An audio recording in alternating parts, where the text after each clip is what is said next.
السلام عليكم متابعينا. أعلنت شركة كابا فرنسا من خلال بيان رسمي نشر على موقعها عن توقيع اتفاقية شراكة جديدة مع نادي الوداد الرياضي، أحد أعرق الأندية في القارة الإفريقية، وابتداء من الموسم الرياضي 2025-2026، حيث ستصبح كابا المزود الرسمي لتجهيزات الفريق لمدة 3 مواسم. وأكد البيان أن كابا ستتولى تزويد الفريق الأول والفئات السنية والطاقم الفني بجميع الملابس الرسمية وملابس التدريبات. وقال ريمي غارني المدير العام لكابا فرنسا في البيان: نحن فخورون بالتعاون مع نادي الوداد الرياضي، نادي يجسد التميز الرياضي وشغف كرة القدم.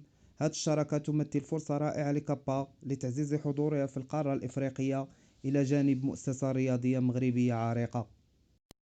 وأشار البيان إلى أن بداية الشراكة غادي تزامن مع مشاركة نادي الوداد الرياضي في كأس العالم للأندية، حيث سيواجه كل من مانشستر سيتي وجيفونتوس والعين الإماراتي.